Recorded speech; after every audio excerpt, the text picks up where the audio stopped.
Okay, before we hop into today's video, we're gonna be going over who won our last giveaway with Artists of Wheels, Fortunato Coilovers, and Continental Tires. So Sean's gonna be calling third place, Joe's gonna be calling second place, and I'll be calling the first place winner.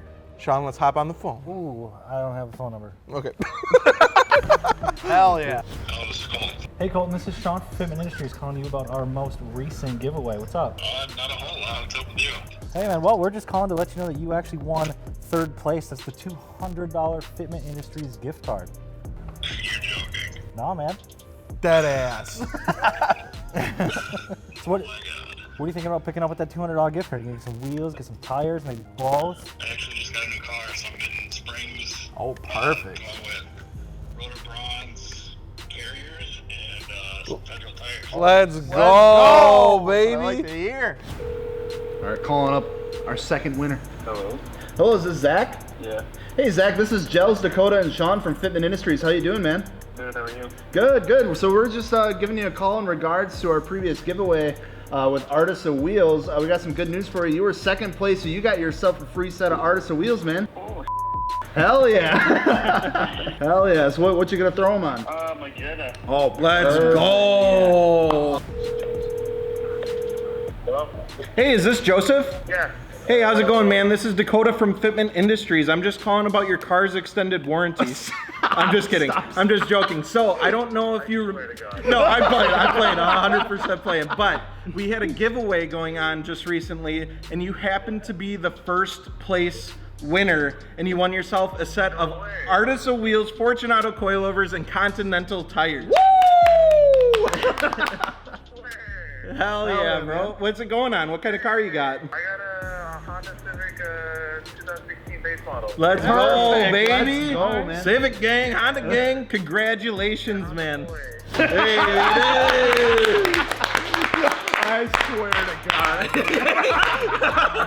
All right, so that concludes our last giveaway with Fortunato, Artists of Wheels, and Continental Tires. We are also able to donate over $6,500 to Reach Out Worldwide because of you guys, so that is absolutely awesome. Thank you so much to everyone that participated in this giveaway, and stay tuned for the next one because I think we say this every time, it's the biggest one yet, and I promise. Thank you guys. Dorito spinner! What in the Sam hell is a piston? You read the title, you know exactly what we're talking about. They are weird as hell, sound cool, and are terribly inefficient. Rotaries. But this ain't some new technology that the kids on TikTok are making songs to. This dates back over 60 years ago, right around the same time my boy Scotty Kilmer was invented. You ever heard about the Wankel? Well, you're about to get wankled. That sounds wrong. You know when a razor scooter swings around and hits your ankle? I feel like that should be called a wankle. I'm getting off track. Fire breathing, amazing sounding, magical turning triangles into horses. Why does the rotary engine get so much hate?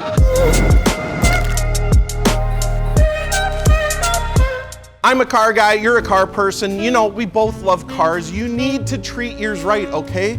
So go do that oil change you've been neglecting and go check out, I'm serious, Jacob, I'm talking to you. Change your damn oil, then go back out and check out fitmentindustries.com for all your wheel, tire, and suspension needs you could ever want. Also, a little pro tip, life hack, you can save money by getting wheels and tires, and just because you're my friend, I'm going to mount, ship, and balance them for free. 10% off ceramic coating then too, because well, I think you're cute.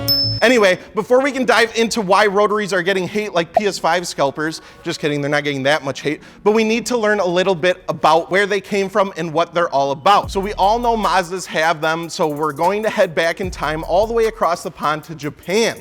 But wait a minute, I smell sauerkraut and beer. And is that Crans? Volkswagens? That's right, Germany. Felix Wankel not only had a badass name, but at the age of 17 was already thinking pistons were overrated and began designing an engine that got its power from a rounded triangle. You know what I was thinking about when I was 17?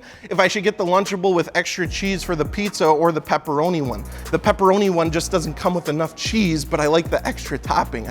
I still eat Lunchables, so. Hey, chubby man child, what is a rotary? All right, relax. So basically we have the rounded Dorito inside of an Among Us character's body. In there, the magic that's happening isn't really different than a normal engine. We got intake, compression, ignition, and exhaust. Sounds the same, but there's a bit more going on than just that. A piston does 4 different jobs for the intake, compression, and ignition, and a rotary does too, but in that Among Us spaceman body, it all happens in separate parts of the oval. This is why apex seals are so important and why you have probably heard of them before, but we'll get into that Later. In 1964, the NSU Spider would be the first rotary production car. This would feature a good old Wankel engine from our buddy Felix we talked about earlier. The idea behind having a rotary is it's so much more compact than your traditional engine. They're smaller by design and they could rev the out. They can scream, BAP! A lot of people would believe this was breakthrough technology, including Mazda, who would begin a research department in 1963. Mazda would release the Cosmo Sport in 1967, which would be the first dual rotor car. We're all aware of the RX-7 and the RX-8, but did you know Mazda shoved Doritos into a truck? And even a bus? The 1974 Mazda Parkway Rotary 26 was exclusive to Japan. Of course it was, because they get everything cool, and could hold 13 Dorito lovers or 26 if you got the deluxe model. Also, I don't think I even need to bring it up, but the RX-7 line was absolutely legendary and are loved by the car community. Seeing an FDRX-7 out in the wild is like getting a Raynar drop at the Chaos Druids, like pulling a Charizard out of a base Pokemon set, like getting a nuke on Modern Warfare 2 after unlocking fall camo for your intervention. It seemed like the Rotary was taking over and doing well. So what's the big deal? Why isn't every single car in the market trying to come out with the next best triangle? Illuminati confirmed.